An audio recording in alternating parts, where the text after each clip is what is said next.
Hello student, welcome to my YouTube channel Arihant lecturer. जितने भी बच्चे क्लास 10th में और 2027 में बोर्ड परीक्षा देने वाले उनके लिए ये वीडियो सबसे ज्यादा इंपॉर्टेंट है। प्यारे बच्चों, आज के इस वीडियो में हम 2027 गणित का एक गेस पेपर लेकर आया हूं और इस पेपर में बोर्ड के सबसे ज्यादा बार रिपीटेड क्वेश्चन को सम्मिलित किया गया है। प्यारे बच्चों, ये वीडियो आपके लिए वेरी वेरी इंपॉर्टेंट होने वाला है और इस वीडियो के माध्यम से आप मैथ के जितने भी इंपॉर्टेंट प्रश्न है उसको जान जाओगे और इन प्रश्नों को अच्छे तरीके से तैयार कर ही आप अपने एग्जाम हॉल में मैथ का पेपर देने जाना। बच्चा, आपका मैथ का पेपर बिल्कुल अच्छा बनेगा। ठीक है, तो ये जो वीडियो है आप सभी के लिए इंपॉर्टेंट है प्यारे बच्चों। तो सबसे पहले इस वीडियो को लाइक कर दीजिए। आज के इस पूरे पेपर को मैं सॉल्यूशन के साथ आपको बताऊंगा, किस तरह से प्रश्न पूछे जाएंगे, कैसे हल करना है, सब कुछ आपको पता चल जाएगा किस तरह के प्रश्न आ रहे हैं। तो सबसे पहले आपको क्वेश्चन पेपर मिलेगा बच्चा ना, आपको एग्जाम हॉल में। तो यहाँ पे आपको अपना अनुक्रमांक लिखना है। आपका जो भी अनुक्रमांक है बच्चा, यहाँ पे आपको उसको यहाँ पे 10 अंकों का लिख लेना है। इसके बाद यहाँ पर आपको अपने पेपर में अपना नेम यहाँ पर लिख लेना है। इसके बाद बच्चा आपको इस तरह का पेपर मिलेगा और समय जो पेपर का होगा वो 3 घंटे 15 मिनट का होगा, जिसमें 3 घंटे के अंदर अंदर इस पूरे पेपर को हल करना है एंड 15 मिनट जो आपको मिलेगा इस पेपर को पढ़ने के लिए दिया जाएगा। पूर्णांक जो होगा बच्चा वो 70 का होगा। ठीक है बच्चा, और ये पेपर बहुत इंपॉर्टेंट है आपके लिए। और यहाँ पर जो कुछ नोट दे रखा है कि प्रारंभ के 15 मिनट परीक्षार्थियों को प्रश्न पत्र पढ़ने के लिए निर्धारित है। एंड यहाँ पर बच्चा दे रखा है नोट में यही चीजें इंग्लिश में लिखी गई है कि first 15 minute are allotted for the candidate to read the question paper. And यहाँ पर कुछ निर्देश दे दिया गया बच्चा। इस निर्देश को क्वेश्चन पेपर हल करने से पहले आपको जरूर से जरूर पढ़ना है। ठीक है, ये निर्देश बहुत महत्वपूर्ण है और एक एक निर्देश को मैं पढ़कर आपको अच्छे से समझा देता हूं और बता देता हूं। यहाँ पे जो सबसे पहला निर्देश है ये दे रखा है कि सभी प्रश्न अनिवार्य है, यानी इस क्वेश्चन पेपर में आया हुआ सभी प्रश्न आपके लिए अनिवार्य है। एंड यहाँ पे दूसरा निर्देश है कि इस प्रश्न पत्र के अ और ब 2 खंड आपको देखने को मिलेंगे। और यहाँ पे तीसरा निर्देश दे रखा है कि खंड अ में आपको 1 अंक के 20 बहुविकल्पी प्रश्न है, जिनका उत्तर आपको बच्चा ओएमआर उत्तरक पत्रक पे नीले अथवा काले बॉल पॉइंट कलम से सही विकल्प वाले गोले को पूर्ण रूप से आपको काला या चिन्हित करना है। एंड यहाँ पे नेक्स्ट निर्देश दे रखा है कि ओएमआर उत्तरक पत्रक पे उत्तर अंकित किए जाने के पश्चात उसे काटे नहीं, इरेजर, व्हाइटनर आदि का प्रयोग आपको कदापि नहीं करना है। एंड यहाँ पे नेक्स्ट निर्देश है कि खंड ब में आपको 50 अंक के वर्णनात्मक प्रश्न मिलेंगे, जिसका आंसर आपको आंसर शीट पे देना है। और यहाँ पे नेक्स्ट है कि इस खंड में कुल 5 प्रश्न आपको देखने को मिलेंगे खंड ब में आपको। एंड यहाँ पे नेक्स्ट है कि प्रत्येक प्रश्न के आरंभ में स्पष्ट लिख दिया गया है कि उसके कितने खंड हल करने हैं। एंड यहाँ पे नेक्स्ट दे रखा बच्चा कि प्रत्येक प्रश्न के अंक उसके सम्मुख अंकित है। ठीक है, और यहाँ पे नेक्स्ट है आपका कि प्रथम प्रश्न से आरंभ कीजिए और अंतिम प्रश्न तक करते जाइए और जो प्रश्न ना आता हो उस पर आपको समय कदापि नष्ट नहीं करना है। एंड यहाँ पे नेक्स्ट निर्देश है बच्चा कि यदि रफ कार्य के लिए स्थान अपेक्षित है तो उत्तर पुस्तिका के बाएं पृष्ठ पर कीजिए और उसे काट दीजिए, उस पृष्ठ पर कोई भी हल मत कीजिए। एंड यहाँ पर नेक्स्ट दे रखा है कि रचना के प्रश्नों के हल में रचना रेखाएं न मिटाइए, यदि पूछा गया तो रचना की पद भी संक्षेप में अवश्य लिखिए।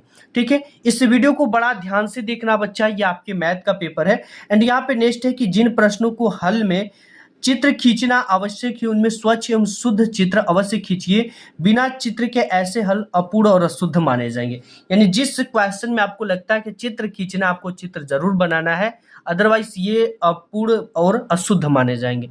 ये रहे आपके कुछ निर्देश। अब आपके आते हैं खंड अ, जिसमें आपको मिलेंगे बहुविकल्पी टाइप के प्रश्न। यहाँ से बच्चा आपका शुरू हो जाता है खंड अ। खंड अ में आपको मिलता है बहुविकल्पी टाइप के प्रश्न। इसका आंसर आपको ओएमआर शीट पे दिया जाना होता है और इसके लिए टोटल 1 घंटे का समय आपको लेकर रखना है। ठीक है, 20 बहुविकल्पी को हल करने के लिए, क्योंकि समय का बहुत ही खास ध्यान देना है मैथ के पेपर में बच्चा, नहीं तो बहुत सारे बच्चे आते हुए प्रश्न को छोड़ देते ना तो दिल पिघल जाता है उनके पर। तो यहाँ पर जो पहला क्वेश्चन है और वेरी वेरी इंपॉर्टेंट है जो कि एग्जाम में आएगा, यदि 26 और 156 का लस यानी एलसीएम 156 है तो इसका मशक क्या होगा।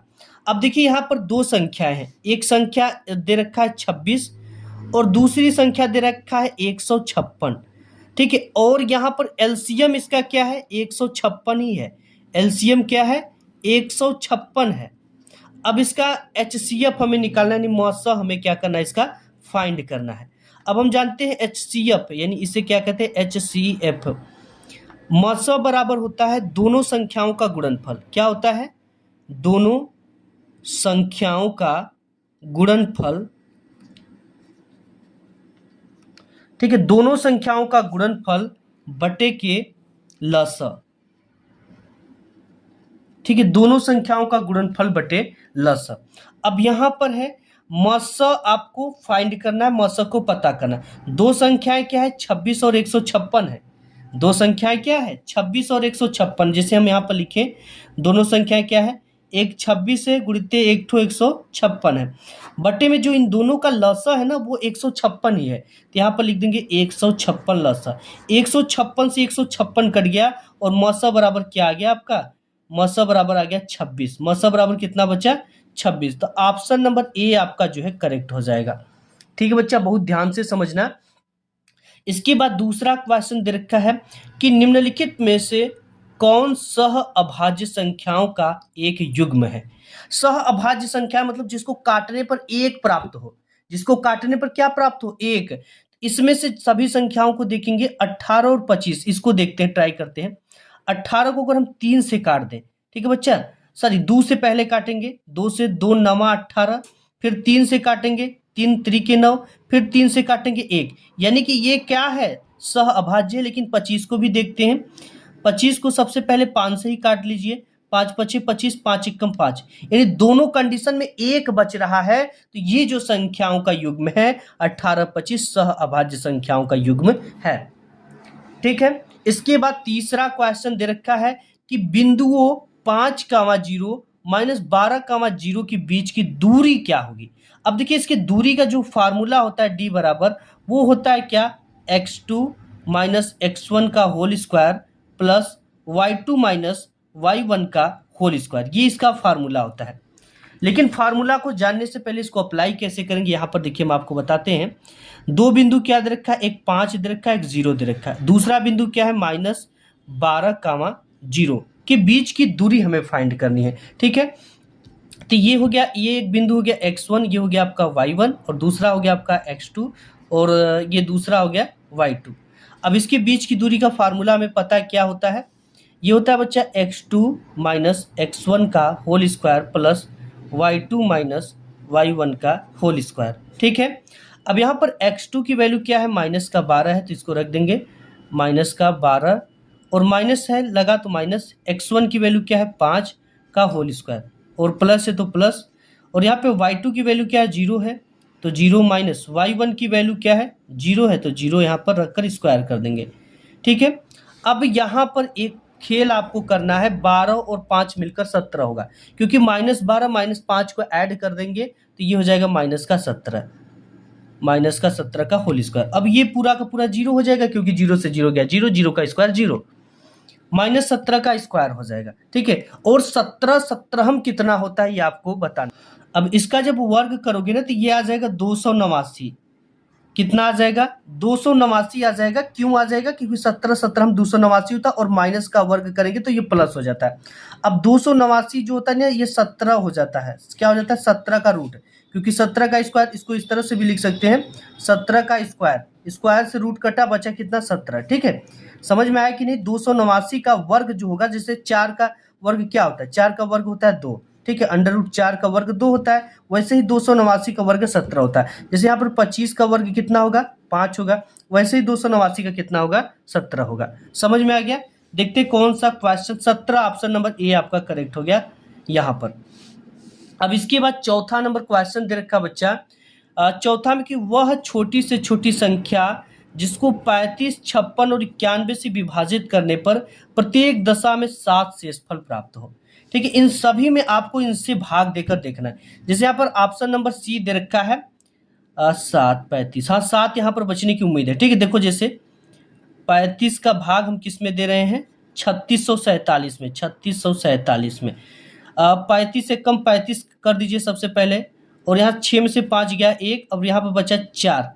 ठीक है, यहाँ पर हो गया 14, 6 से 5 गया 1 और 4, यहाँ पर जीरो उतार कर यहाँ पर एक जीरो बढ़ा लेंगे। अब 35 के 35, 35 दूना 70, 35 चौके होता है 140, 35 चौके 140 होता है। यहाँ जीरो से जीरो, 4 से 4, 4 और बचा क्या लास्ट में 7, 7 शेषफल बच रहा है, 7 क्या बच रहा है शेषफल। 56 का भी दोगे तो 7 से शेषफल बचेगा, 91 का भी। यहाँ पर देकर देख लेना, ऑप्शन नंबर सी आपका करेक्ट हो जाएगा। इसके बाद 5वां नंबर क्वेश्चन है, 8 के प्रथम 15 गुणजों का योगफल क्या होगा। गुणज का मतलब 8 का गुणा 2 में करेंगे 16, 16 का गुणा फिर 3 में 16, 8 के 8 16, 8 3 24, 8 चौके 32, ऐसे गुणजों का 15 गुणजों का योगफल क्या होगा। तो देखो इसके लिए कैसे हल करेंगे। यहाँ पर सबसे पहले हम लिख लेते हैं 5वां क्वेश्चन।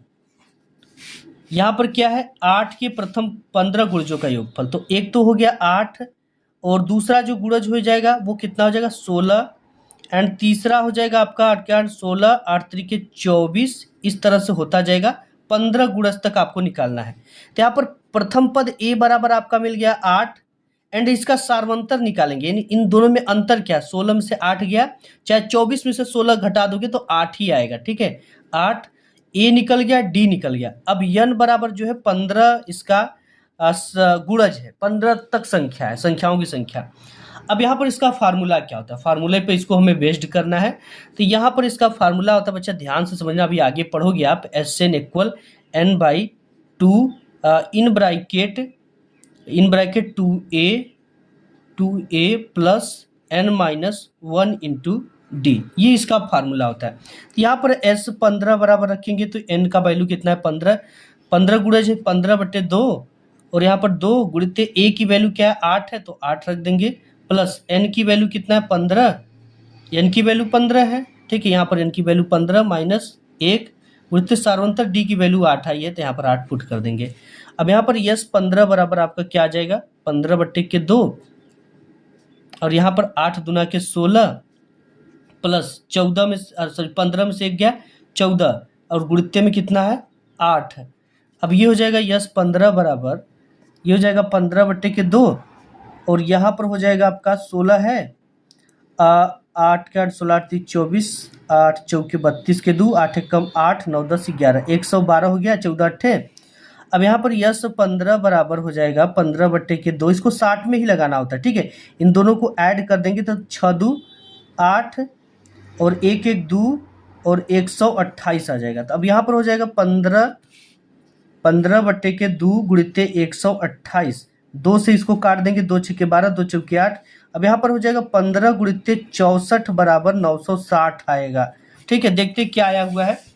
यहाँ पर 15 गुणित, यहाँ पर ऑप्शन नंबर ए आपका करेक्ट हो जाएगा 960 वाला। अब इसके बाद यहाँ पर है 6वां क्वेश्चन। 6वां की यदि द्विघात समीकरण x² + 2x - p = 0 का एक मूल -2 हो तो p का मान क्या होगा। अब देखिए यहाँ पर एक मूल का दे रखा है, x बराबर -2 दे रखा है। ठीक है, x बराबर -2। अब इसी के x की जगह पे क्या रख देंगे, -2 रख देंगे। ठीक है, यहाँ पर हम हल करके आपको बताते हैं। जैसे यहाँ पर देखिए हो गया आपका 6वां क्वेश्चन, x की जगह पे क्या रख देंगे, -2 रख देंगे, तो -2 का स्क्वायर हो जाएगा प्लस 2 गुणित x की जगह पे क्या रखेंगे, -2 रखेंगे, और माइनस का p बराबर 0 है। ठीक है, अब यहाँ पर 2 दूना के 4 हो जाएगा बच्चा, 2 का ये स्क्वायर है तो इसका वर्ग हो जाएगा 2 दूना के 4, और माइनस हट जाएगा क्योंकि वर्ग कर दिए, प्लस 2 दूना के 4, इसका मल्टीप्लाई होगा तो 4, और चिन्ह किसका है माइनस का, तो यहाँ पर माइनस का 4 होगा। ठीक है, किसका होगा माइनस का 4, और यहाँ पे है माइनस का p बराबर 0।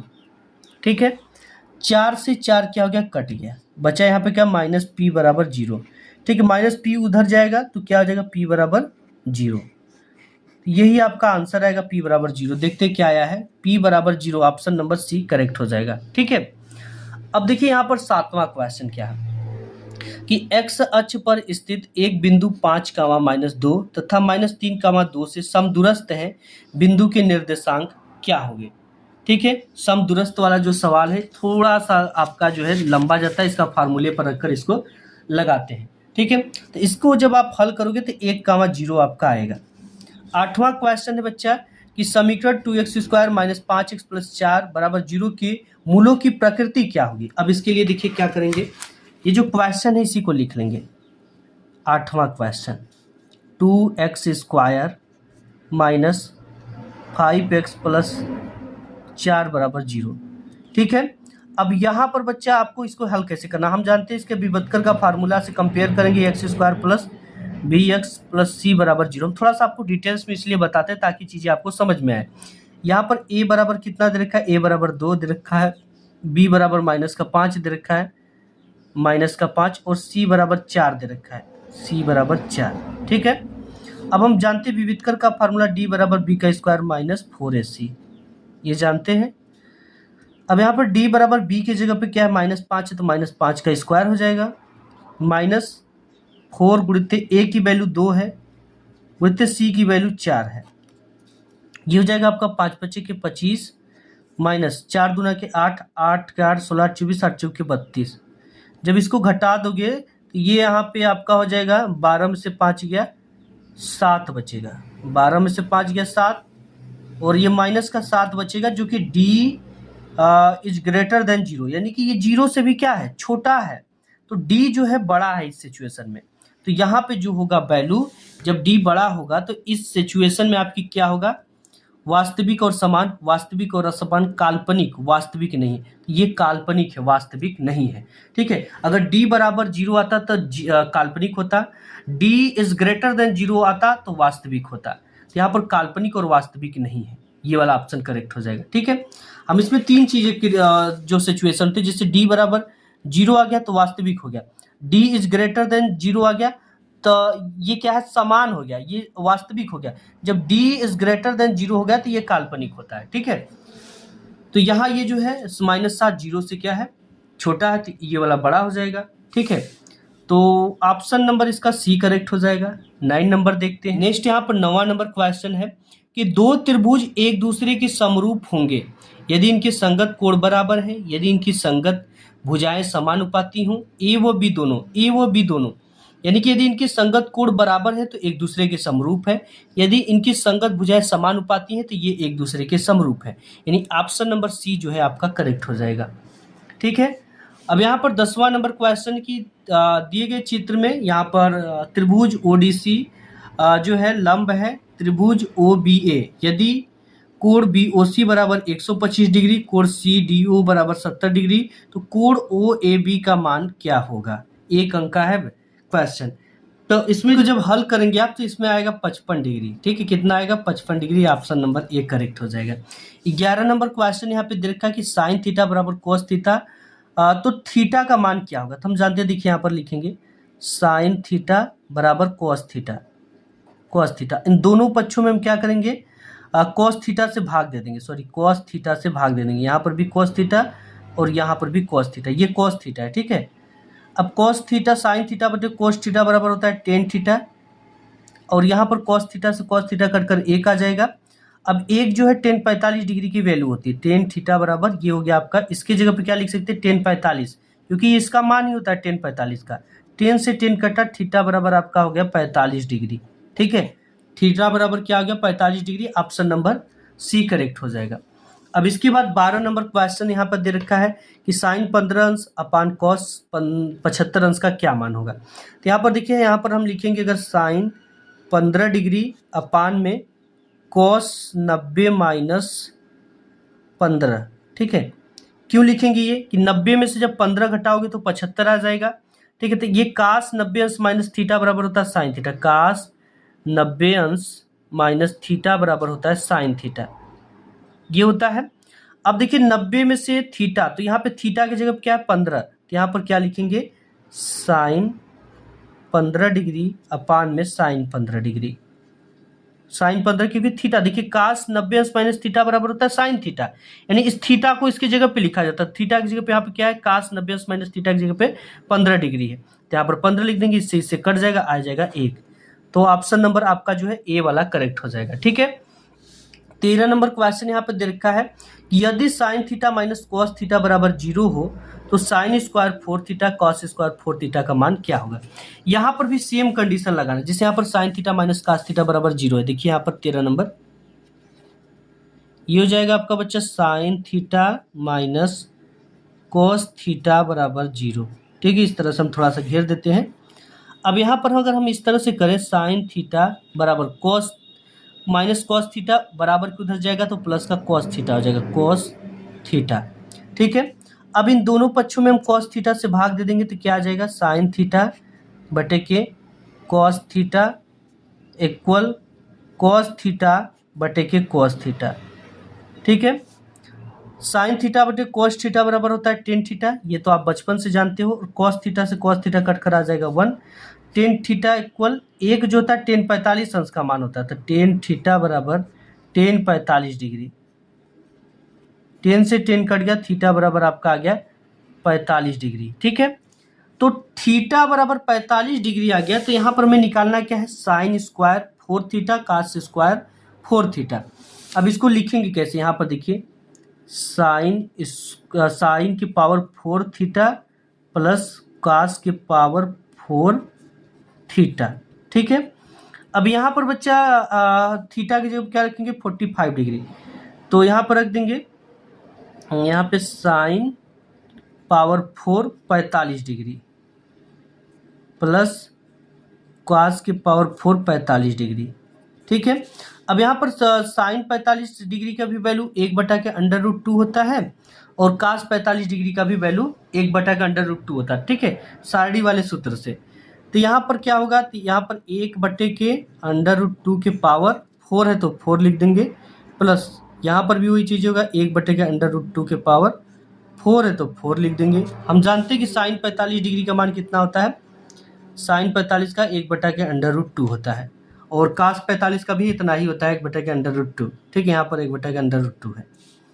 अब यहाँ पर 1 हो जाएगा और ये √2, देखो यहाँ पर √2 गुणित्ते √2 गुणित्ते √2 गुणित्ते √2, 4 स्क्वायर 4 है तो इसको 4 बार लिखेंगे। इसका मल्टीप्लाई करेंगे, √2 का √2 में तो 2 हो जाएगा, √2 का √2 में करेंगे तो 2, तो 2 गुणित्ते 2 बराबर आ जाएगा 4, तो ये हो जाएगा 1/4 और ये भी हो जाएगा प्लस 1/4। ठीक है, अब यहाँ पर 4 अगर हम लसा ले लें तो 4 का भाग 4 में देंगे तो 1 और यहाँ पर भी 4 का भाग 4 में देंगे तो 1, ये दोनों को ऐड कर देंगे तो 2/4, 2 कम 2 2 दूना के 4, यानी आंसर जो आएगा वो 1/2 आएगा। क्या आएगा बच्चा, 1/2। देखते हैं क्या आया हुआ है, ऑप्शन नंबर सी 1/2। अब इसके बाद है 14 नंबर क्वेश्चन कि सेक a + 10a 1 - sin a का मान क्या होगा।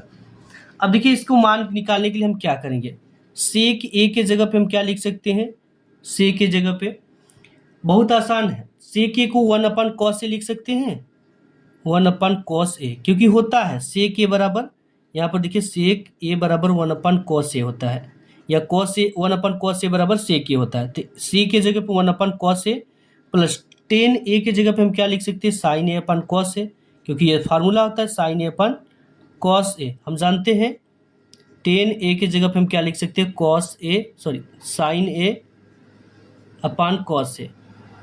ठीक है, इतना लिख सकते हैं, तो यहाँ पर हमने लिख दिया।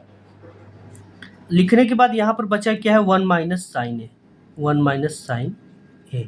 अब देखिए cos a है, यहाँ पर भी cos a है, तो cos a को क्या हम ले लेंगे, लसा ले लेंगे। ठीक है, cos a से cos a में भाग देंगे तो कट कर 1 आएगा, 1 का मल्टीप्लाई 1 में करेंगे तो 1 ही होगा, फिर cos a का भाग cos a में देंगे तो 1 आएगा और 1 का भाग sin a में करेंगे तो केवल sin a आएगा। ठीक है, और यहाँ पर क्या है 1 - sin a। ठीक है, ये है। अब देखिए हम आपको बता दें कि एक सूत्र होता है कि a का स्क्वायर माइनस b का स्क्वायर बराबर, पहले कोष्टक में a प्लस बी, दूसरे कोष्टक में a माइनस बी होता है। यहाँ पर भी वही चीज़ है, पहले कोष्टक में a प्लस बी, दूसरे कोष्टक में a माइनस बी, तो इसको हम सूत्र लिख दे, या तो आप मल्टीप्लाई कर दो एक का इसमें, फिर साइन में, फिर साइन का इसमें, साइन का फिर साइन में, तब आएगा इतना, या तो इस फार्मूले पर ही रख दीजिए। ठीक है, तो देखिए एक का a का स्क्वायर हो जाएगा क्योंकि दोनों में है, तो 1 का स्क्वायर, फिर इसके बाद b का स्क्वायर, यानी साइन है तो साइन का भी स्क्वायर हो जाएगा, साइन स्क्वायर a अपान में क्या है, cos a है, इसको रख देंगे cos a। ठीक है, अब एक फार्मूला होता है बच्चा कि 1 - sin स्क्वायर a बराबर cos square a, cos square a, इन सबको नोट करते जाना। तो 1 - sin स्क्वायर a की जगह पे क्या रख देंगे, cos स्क्वायर a, हम यहाँ पर रखेंगे cos square A upon cos A. Cos से एक कॉस कट गया, यहाँ पर 2 था तो बचा क्या, कॉस ए बचा सिर्फ। तो यहाँ पर कॉस ए वाला ऑप्शन ए करेक्ट हो जाएगा। ठीक है, कॉस ए से एक कॉस ए कट गया क्योंकि स्क्वायर है, एक कॉस ए बचा है, तो ऑप्शन नंबर ए आपका करेक्ट हो जाएगा। नेक्स्ट देखते हैं 15 नंबर। नेक्स्ट आपका 15 नंबर क्वेश्चन है कि चित्र में बिंदु ओ को बिंदु ए तथा पी से देखने पर अवनमन कोणों की माप क्या होगी। अब देखिए ए से देखने पर ये कितना बना रहा है, 45 डिग्री बना रहा है। ठीक है, ये टोटल पूरा का पूरा डिग्री है 90 डिग्री। 90 डिग्री में से 45 घटा दो, 90 में से 45 घटा दोगे तो कितना बचेगा, 45 बचेगा। एक से देखने पर 45 और पी से देखने पर ये पूरा जो है 90 डिग्री का एंगल है, तो इसमें से 60 घटा देंगे 90 में से, और एक कितना है 60 डिग्री से देख रहा है, 60 घटा देंगे तो इसमें क्या निकलेगा 30 डिग्री, यानी एक 45 और एक 30 कौन है, यहाँ पे ऑप्शन नंबर सी करेक्ट हो जाएगा। क्योंकि ये जो त्रिभुज होता है 90 डिग्री का पूरा होता है, इस तरह से 90 डिग्री का कोण बन रहा है, और यहाँ पर ए बराबर 45 पर देख रहा है, तो 90 में से 45 घटा देंगे तो आएगा 45, और यहाँ पर ये पूरा 90 डिग्री का है, तो इसमें से 60 डिग्री से देख रहा है तो 30 घटा देंगे, 60 90 में से 60 घटा देंगे तो बचेगा 30, तो यहाँ पर ऑप्शन सी करेक्ट हो जाएगा। अब इसके बाद यहाँ पर देखिए 16 नंबर है कि किसी त्रिभुज एबीसी में कोण सी बराबर 90 डिग्री, टेन ए बराबर 1/√3 है, तो sign A cos B plus cos A sine B, ये जो फार्मूला होता है ना, ये साइन ए प्लस बी का फार्मूला होता है, ए प्लस बी का फार्मूला होता है। ठीक है, जिसमें हमको कोण सी बराबर 90 डिग्री दे रखा है, कोण सी बराबर कितना है 90 डिग्री दे रखा है, तो और टेन ए बराबर 1/√3 दे रखा है, टेन ए बराबर 1/√3 दे रखा है। अब यहाँ पर हो जाएगा, देखिए यहाँ पे इस तरह से अगर हम निकालें कि त्रिभुज ए बी सी बराबर कोण सी बराबर 90 डिग्री दे रखा है, तो ए प्लस बी बराबर भी 90 डिग्री होगा, ए प्लस बी बराबर भी 90 डिग्री होगा, तो यहाँ पे होगा साइन ए प्लस बी बराबर, ए प्लस बी की जगह क्या लिख देंगे, साइन 90 डिग्री, साइन 90 का वैल्यू 1 होता है, तो यहाँ पर ऑप्शन ए आपका करेक्ट हो जाएगा। समझे कि नहीं, जैसे ए बी सी में कोण सी बराबर 90 डिग्री दिया है, तो ए बी भी कितना होगा 90 डिग्री ही होगा, तो यहाँ पे ए प्लस बी का जो वैल्यू है 90 डिग्री रखिए, 90 डिग्री की वैल्यू 1 होती है साइन 90 अंश का। अब इसके बाद यहाँ पे हो गया 17 नंबर क्वेश्चन। 17 में है एक घड़ी की मिनट की सुई 8 सेमी लंबी है, 1 मिनट में मिनट की सुई द्वारा बनाए गए त्रिज्यखंड का क्षेत्रफल क्या होगा। अब देखिए इस त्रिज्यखंड को निकालने के लिए बहुत ही आसान तरीका लगाएंगे। कैसे निकालना है, सबसे पहले तो हम जानते हैं कि जब मिनट की सुई जो है 60 मिनट में 360 डिग्री का कोण बनाएगी, 60 मिनट में कितने डिग्री का कोण बना रही है, 360 डिग्री का कोण बना रही है, पूरा घूम जा रही है। 1 मिनट में मिनट की सुई द्वारा बनाए गए त्रिज्यखंड का क्षेत्रफल 8 मीटर लंबी है, और तब ये जो है 6 मिनट में 1 डिग्री का कोण बनाएगी। ठीक है, तो यहाँ पर देखिए यहाँ पे हो जाएगा थीटा, ये क्षेत्रफल बराबर, ठीक है, यहाँ पर हम निकाल रहे हैं क्षेत्रफल बराबर थीटा बटे के 360 डिग्री गुणित पाई आर का स्क्वायर। अब देखिए मैं बताऊं कि अगर ये घड़ी है, ठीक है, तो ये घड़ी में पूरा 360 डिग्री का कोण बनता है घूमने पर, और इसमें से 8 सेमी लंबी 1 मिनट में मिनट की सुई द्वारा बनाए गए त्रिज्यखंड का क्षेत्रफल ज्ञात कीजिए। अब हमें इस क्षेत्रफल को फाइंड करना है, तो देखिए इसमें जो है हमने बताया 60 मिनट में 360 डिग्री घूम रही है। देखिए 1 मिनट में ना ये 6 डिग्री का कोण जनरेट करेगी। कितने डिग्री का, 6 डिग्री का कोण जनरेट करेगी। आप ये समझ गए कि नहीं, जैसे कि एक 60 मिनट में 360 डिग्री का कोण बना रही है और 1 मिनट में 6 डिग्री का कोण बनाएगी, 1 मिनट में 6 डिग्री का कोण बनाएगी, तो थीटा बराबर क्या हो गया 6। यहाँ पे जो सूत्र है थीटा बराबर क्या लिख देंगे 6 बटे के 360 गुणित पाई आर का स्क्वायर। अब ये हो जाएगा 6 के 36, ठीक है, 6 के 36 और यहाँ पे 0 है, ये 60 बार में कटेगा 6 से, तो ये हो जाएगा आपका 1 बटे के 60 गुणित पाई आर का स्क्वायर। ठीक है, अब यहाँ पे हो जाएगा पाई आर का स्क्वायर बटे के 60 डिग्री, यही इसका आंसर आ जाएगा। ठीक है, हमने बताया कि जब ये 60 मिनट में 360 डिग्री घूम रही है तो 1 मिनट में ये 6 डिग्री घूमेगी, तो यहाँ पर हमने रख कर क्या निकाल लिया, पाई आर स्क्वायर अपन 360। ठीक है, ऑप्शन नंबर ए करेक्ट हो जाएगा। 18 नंबर क्वेश्चन है कि 1/2 सेमी व्यास वाले किसी ठोस अर्धगोले का संपूर्ण पृष्ठीय क्षेत्रफल क्या होगा। अब देखिए यहाँ पर व्यास जो है ना, यहाँ पे जो है लिख लेते हैं कौन सा क्वेश्चन है। 18 नंबर क्वेश्चन है बच्चा, व्यास दीर्घ का 1/2। अब जब हम त्रिज्या निकालेंगे ना तो त्रिज्या इसकी आधा होती है व्यास का, तो 1/2 दो यहाँ पर आ जाता है, इसका रूल होता है। तो 1/2 यहाँ पर चलाएगा तो क्या आ जाएगा 4, 2 गुणित 2 बराबर 1/4। त्रिज्या निकल गई 1/4। अब हमें पूछ क्या रखा है, संपूर्ण पृष्ठीय क्षेत्रफल। क्या पूछ रखा है, संपूर्ण पृष्ठीय क्षेत्रफल बराबर होता है 3πr का स्क्वायर, यही होता है। यहाँ पर है 3π और r की वैल्यू कितना 1/4 का स्क्वायर हो जाएगा। अब यहाँ पर हो जाएगा 3π, एक कम 1 और यहाँ पे 4 चौके 16 हो जाएगा। तो ये हो जाएगा आपका टोटल 3π का मल्टीप्लाई 1 में करोगे तो 3π/16, यही इसका आंसर आएगा। देखते हैं क्या आया है, 3π/16 यही आया, सेमी का स्क्वायर। ठीक है, पहला ही ऑप्शन करेक्ट हो जाएगा। इसके बाद 19 नंबर क्वेश्चन है कि किसी बारंबारता बंटन के लिए माध्य और माध्यक क्रमशः 26.1, 25.8 है। बंटन के लिए बहुलक का मान ज्ञात कीजिए। देखिए हम जानते हैं बहुलक बराबर जो फार्मूला होता है, बहुलक बराबर 3 माध्यक -2 माध्य, ये होता है।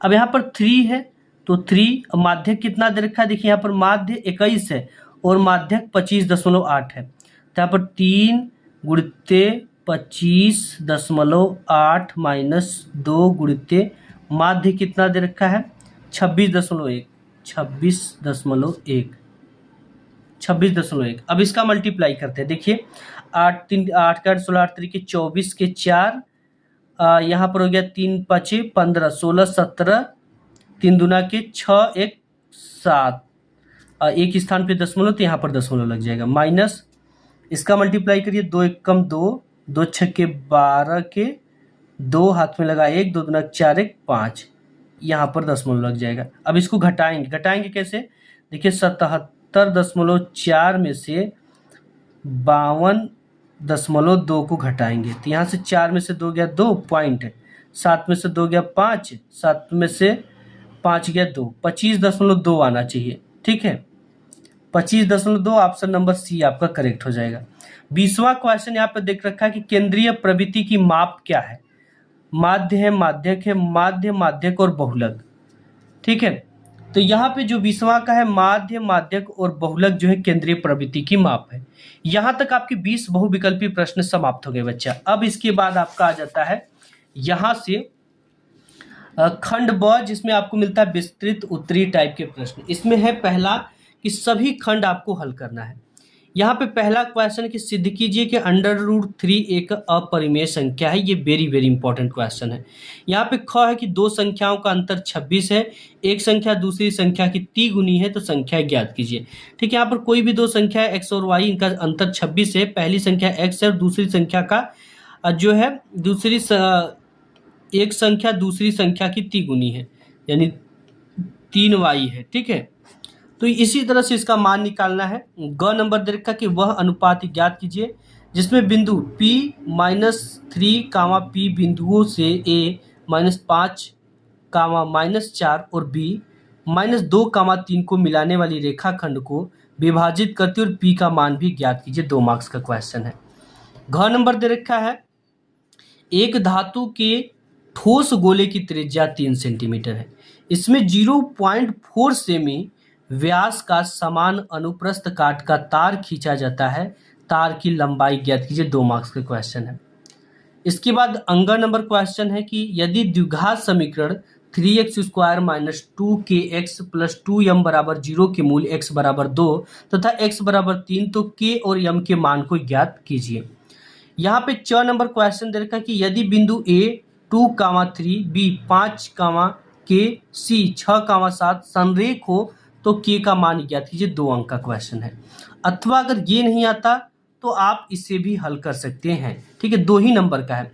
दूसरा क्वेश्चन कि किन्हीं 5 खंडों को आपको हल करना है। अब इसमें से केवल 5 प्रश्न के हल करना। जैसे यहाँ पर पहला है, आयताकार बाग जिसकी लंबाई चौड़ाई 4 मीटर अधिक है का अर्ध परिमाप 36 मीटर है, बाग की लंबाई व चौड़ाई ज्ञात कीजिए। अब यहाँ पर ख नंबर दे रखा है कि निम्नलिखित सारणी के किसी मोहल्ले के 25 परिवारों में भोजन पर हुए दैनिक व्यय को दर्शाती है। यहाँ पर इसको आपको फाइंड करना है। ठीक है, नेक्स्ट देखते हैं ग नंबर। आपका ग नंबर है बच्चे यहाँ पर कि जांच कीजिए कि द्विघात समीकरण 3/4x² - 8x + 3 = 0 के मूल वास्तविक हैं। यदि ऐसा है तो मूलों को भी ज्ञात कीजिए। 4 अंक का क्वेश्चन है। घ नंबर दे रखा है कि किसी मीनार के आधार से एक ही सरल रेखा में ए तथा बी दूरी पर स्थित दो बिंदुओं ए तथा बी से देखने पर मीनार के शिखर के उन्नयन कोण एक दूसरे के कोटि पूर्वक है। सिद्ध कीजिए कि मीनार की ऊंचाई √AB है। यदि a बराबर 18 मीटर तथा b बराबर 32 मीटर है तो मीनार की ऊंचाई ज्ञात कीजिए। अब यहाँ पर अंग नंबर है, इसका सॉल्यूशन बच्चा मैं आपको नेक्स्ट पार्ट में दूंगा। ठीक है, क्योंकि बच्चे की वीडियो काफ़ी लंबा हो जाएगी और आपको कमेंट बॉक्स में सॉल्यूशन लिखना है और इस वीडियो को लाइक करना है, तो पूरी सॉल्यूशन आएगी, आप समझ जाओगे किस तरह के क्वेश्चन आते हैं। एक खिलौना त्रिज्या 3.5 सेमी वाले एक शंकु के आकार का है जो उसी त्रिज्या वाले एक अर्धगोले पर अध्यारोपित है। इस खिलौने की संपूर्ण ऊंचाई 15.5 सेमी। इस खिलौने का संपूर्ण पृष्ठीय क्षेत्रफल ज्ञात कीजिए। 4 अंक का क्वेश्चन है। 6 नंबर है कि निम्नलिखित सारणी से माध्यिका ज्ञात कीजिए। इससे माध्यिका निकालना है जो कि 4 अंक का है। तीसरा क्वेश्चन है कि कुछ निश्चित संख्याओं के छात्रों में 300 सेब समान रूप से वितरित किए जाते हैं। यदि 10 छात्र और आ जाएं तो प्रत्येक छात्र को मिलने वाले सेबों की संख्या में 1 की कमी हो जाती है। छात्रों की संख्या ज्ञात कीजिए। 6 अंक का क्वेश्चन है। अथवा अगर ये नहीं आता तो आप इसे भी कर सकते हो। समीकरण 1/x + 4 - 1/x - 7 = 11/13 x = 0 - 4, 7 को हल कीजिए। ठीक है, नेक्स्ट देखते हैं इसमें क्वेश्चन। नेक्स्ट आपका इसमें चौथा नंबर क्वेश्चन दे रखा बच्चा कि निम्नलिखित आवृत्तियों की वितरण का माध्य 62.2 है और सभी आवृत्तियों का योग 50 है, तो लुप्त आवृत्तियों की मान ज्ञात कीजिए। यहाँ पर इस तरह से दे रखा है एक वर्ग अंतराल और बारंबारता। अगर ये नहीं आता तो आप इसे भी कर सकते हैं। सिद्ध कीजिए कि tan θ + sec θ - 1 upon tan θ - sec θ + 1 = 1 - sin A upon cos A। ये 6 अंक का क्वेश्चन, इतना सिद्ध करना है इसके बराबर। पांचवा क्वेश्चन बच्चा कि यदि समबाहु त्रिभुज के दो निर्देशांक क्रमशः a 3,0 b 6,0 हो तो तीसरा निर्देशांक ज्ञात कीजिए। 6 अंक का क्वेश्चन है। अथवा अगर ये नहीं आता तो त्रिभुज ABC की भुजाओं के मध्य बिंदु के निर्देशांक क्रमशः 3,4 8,9 और 6,7 हो तो त्रिभुजों के तीनों निर्देशांक ज्ञात कीजिए। 6 अंक का ये क्वेश्चन है।